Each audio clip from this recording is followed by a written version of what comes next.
It has begun. Sit. Sit. This is Murphy. And Murphy has a tendency to get a little bit in trouble with his eyes. So in this video, I'm going to show you how you can teach your dog a focus command. Now, an interesting thing about dogs is, well, for dogs and humans, cortisol is a stress hormone, and it gets released into our blood. And it prepares us for fight or flight mode. And it shuts down all non-essential body functions like digestion. So if your dog is producing cortisol, the stress hormone, it's going to make them agitated. And dogs with who have too much cortisol in their blood for too long develop what's called, PTSD. Same thing as humans do. And so basically, he also is a little bit eye contact dominant, which is why I thought this would be a great exercise for him. So dogs, I can't remember the third one, but there's pleasure endorphins. And if the dog voluntarily looks you in the eye for longer than 11 seconds, focus. It starts releasing oxytocin, serotonin, and prolactin, I think is the third one. I can't remember the name of it. But pleasure endorphins. And your body cannot produce the pleasure endorphins at the same time that it produces cortisol, the stress hormone.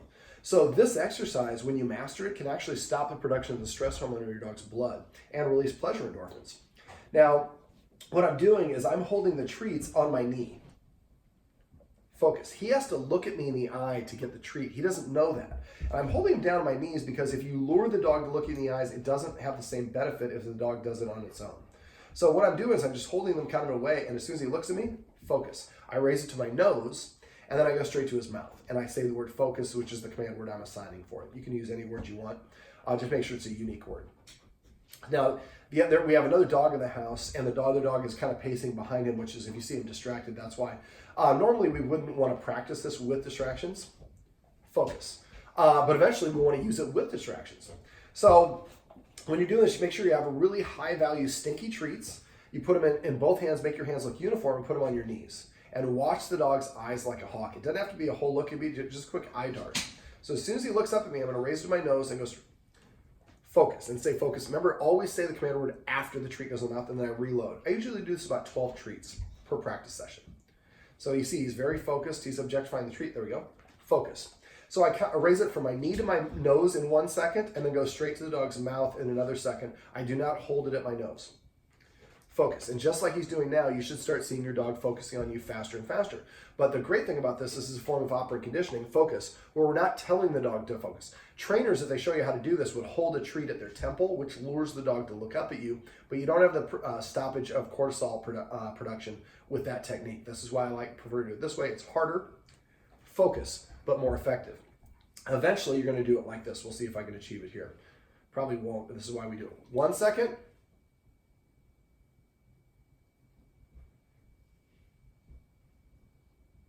Focus. The idea is to maintain eye contact the whole duration for that.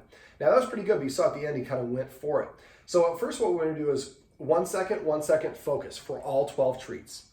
And dogs don't generalize well. You have to practice in different parts of your house. Don't just do it right here because he'll be able to focus here, go over there, he won't be able to focus at all. So maybe the next time I'm doing it, when his guardians do it, they go like this: 1 second, 1, 2, focus. For the second movement only, we increase 1 second. And then the second time, maybe 3 seconds here. But the first one up to my nose is always only 1 second. And he can be a sit, lay down. He can be in any position he wants. Focus. Because eventually we're going to do this when we're on walks.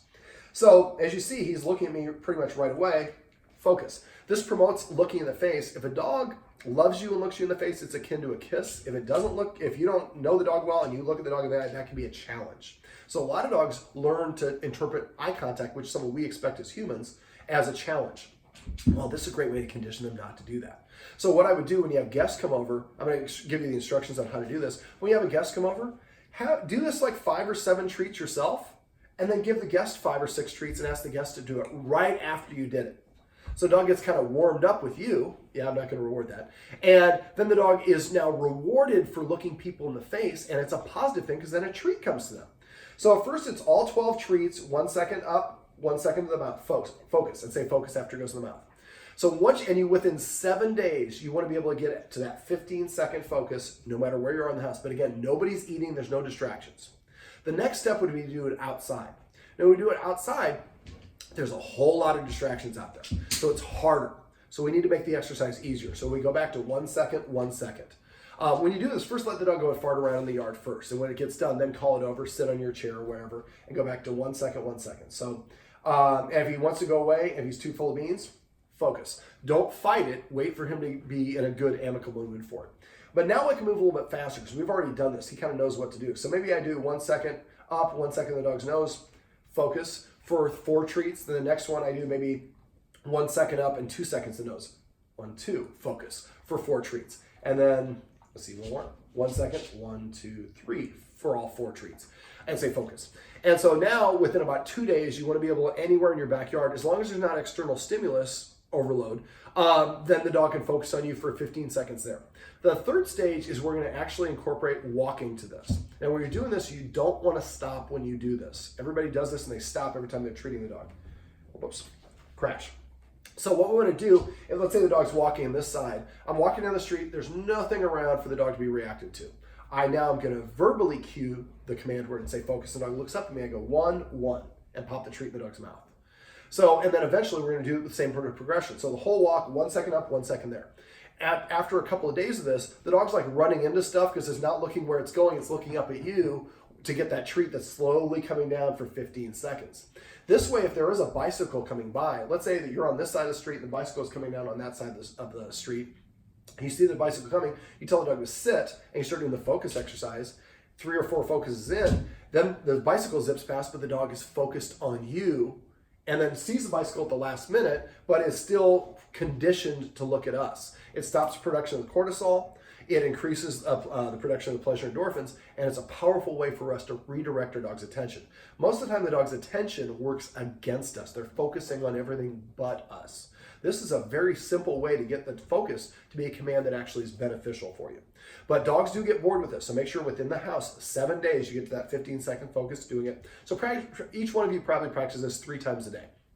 And I would practice with both dogs. So you can say focus and both of them stop what they're doing and look up at you. I now use this as a stopgap measure.